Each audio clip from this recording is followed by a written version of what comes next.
Assalamualaikum warahmatullahi wabarakatuh. Kami di sini akan menjelaskan bagaimana perkembangan sosial emosi anak pada usia 3-4 tahun. Sebelumnya, perkenalkan terlebih dahulu anggota kelompok 7, yaitu kelompok kami, ada Fadila Bella, Hafizah Nashwa, dan Hanifah Fadila Idwan. Perkembangan anak. Jadi, dijelaskan dulu sedikit ya, perkembangan itu membahas seperti apa sih? Jadi, perkembangan itu membahas perkembangan manusia dari usia anak awal pembentukan sampai usia akhir. Nah, jadi tahap perkembangan menurut Erik Erikson adalah tahap perkembangan psikososial pada masa awal anak-anak, yaitu rasa inisiatif versus rasa bersalah. Nah, di sini kita akan menjelaskan tentang perkembangan sosial emosi anak pada usia 3-4 tahun.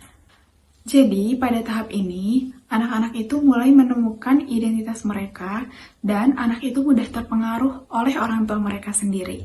Jadi, pada masa ini, anak-anak itu menggunakan keterampilan perseptual, kognitif, motorik, dan bahasa mereka untuk menciptakan perubahan. Para peneliti juga menemukan bahwa kemampuan anak-anak kecil untuk memahami emosi mereka sendiri dan emosi orang lain memiliki kemajuan yang tinggi dalam teori mereka. Nah, penelitian ini menunjukkan bahwa pemahaman dasar yang lebih baik tentang perkembangan emosi pada masa awal anak. Menurut Santrok, terdapat 3 emosi dasar pada usia anak prasekolah, yaitu di 3 tahun sampai 4 tahun. Yang pertama ada mengekspresikan emosi, yaitu pada tahap ini harus didahulukan dulu self-awareness-nya, sehingga pada self-conscious emotion-nya bisa mengenali dirinya sendiri dan bisa membedakan bahwa dirinya itu berbeda dengan orang lain. Self-awareness itu kondisi di mana mereka itu menyadari bahwa mereka itu memiliki identitas yang dikenali, terus juga yang berbeda dengan orang lain. Sedangkan self-conscious emotion merupakan kesadaran diri yang mencakup kesadaran dan juga rasa malu, rasa iri, seperti gambar di sebelah yang menunjukkan beberapa contoh ekspresi. Yang kedua, memahami emosi, di mana anak menyadari bahwa situasi tertentu dapat cenderung untuk mengindikasi suatu emosi, lalu juga ekspresi emosi dapat menunjukkan emosi yang spesifik dan juga emosi dapat berpengaruh pada perilaku dan juga emosi dapat mempengaruhi pada emosi orang lain. Yang ketiga, ada meregulasi emosi, di mana anak memiliki kemampuan untuk menghadapi tuntutan dan meregulasi emosi saat berhadapan dengan orang lain. Karena manusia itu memiliki emosi dasar, yaitu emosi positif dan emosi negatif. Kalau emosi positif itu ada senang, kalau emosi negatif itu ada sedih, marah, takut, dan juga marah. Dalam Peraturan Menteri Nomor 58 Tahun 2009 mengenai Standar Pendidikan Anak Usia Dini, sudah dibuat tingkat pencapaian perkembangan berdasarkan kelompok usianya. Adapun tingkat pencapaian perkembangan dalam perkembangan sosial emosi anak pada usia 3 tahun sampai kurang dari 4 tahun, anak sudah mulai bisa melakukan buang air kecil sendiri tanpa bantuan. Anak juga sudah mulai bisa bersabar untuk menunggu gilirannya. Anak juga sudah mulai menunjukkan sikap toleran sehingga ia dapat bekerja dalam sebuah kelompok. Nah, anak juga sudah mulai bisa menghargai orang lain. Anak juga sudah mulai bisa bereaksi terhadap hal-hal yang tidak benar. Bahkan ia bisa saja marah ketika ia diperlakukan berbeda ataupun diganggu oleh orang lain. Anak juga sudah mulai menunjukkan ekspresi menyesal ketika ia melakukan kesalahan. Secara tak sengaja, orang tua juga pernah melakukan kekerasan kepada anak. Kekerasan itu disebut kekerasan verbal, yaitu kekerasan melalui tutur kata yang sangat menyakitkan. Kata-kata menyakitkan yang dilontarkan orang tua itu biasanya kata-kata yang meremehkan kemampuan anak, menganggap anak sebagai pembawa bencana atau kesialan, memandang anak sebagai sesuatu yang tidak berarti, memberi label buruk, kepada anak, serta memberikan kesan bahwa kehadiran anak itu tidak diharapkan. Hal ini mempengaruhi perkembangan dan juga citra diri dari seorang anak.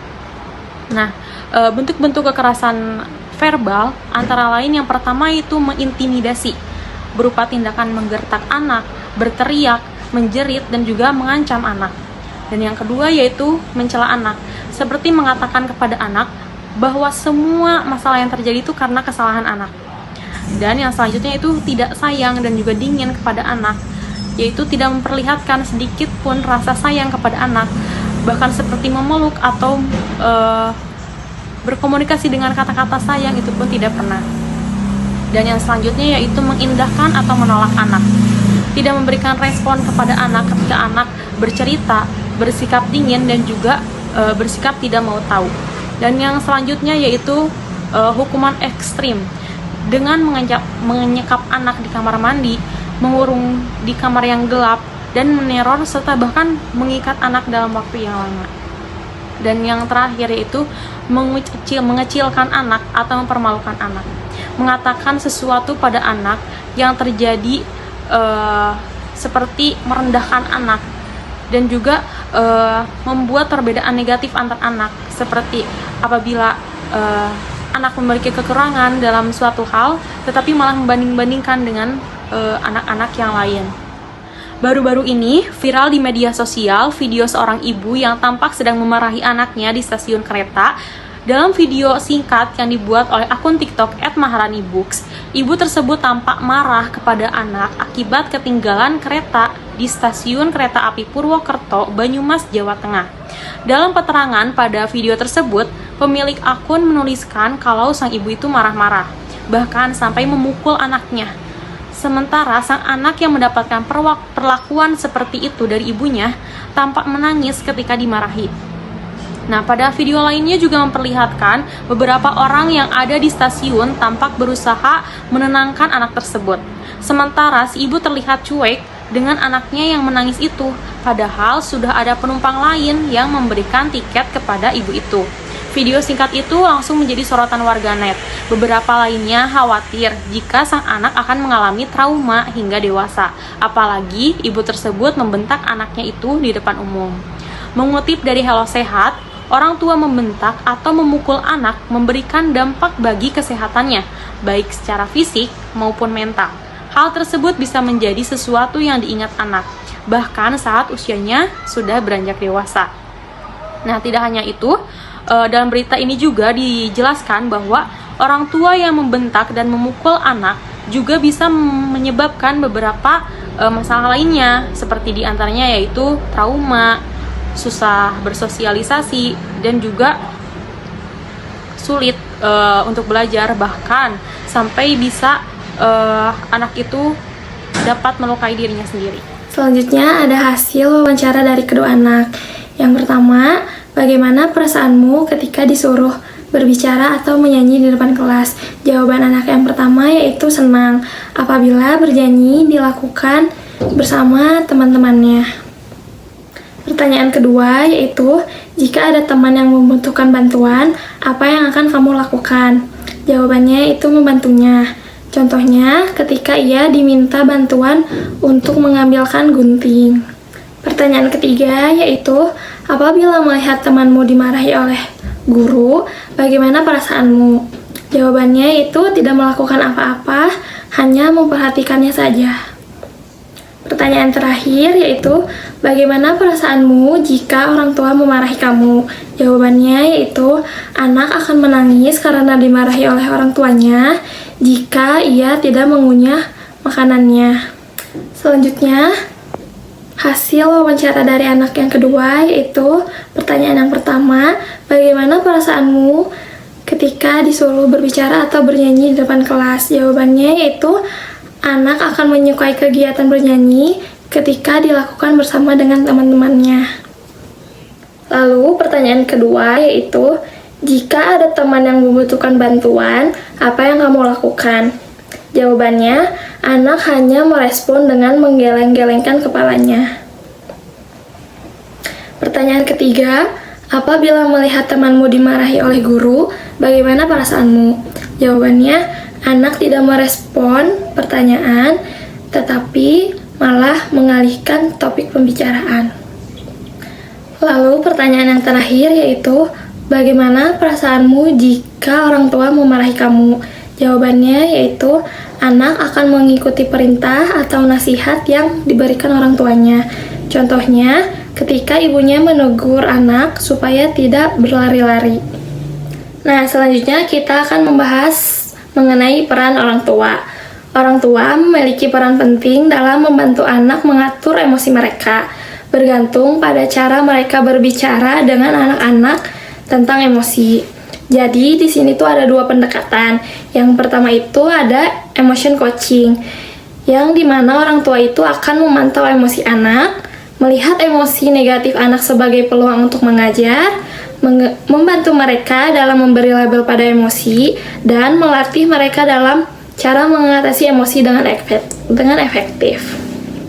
Lalu yang kedua itu ada emotion dismissing. Nah, emotion dismissing ini kebalikannya dari emotion coaching, yang dimana orang tua itu menyangkal si emosi anak, lalu ada mengabaikan dan mengubah emosi menjadi negatif.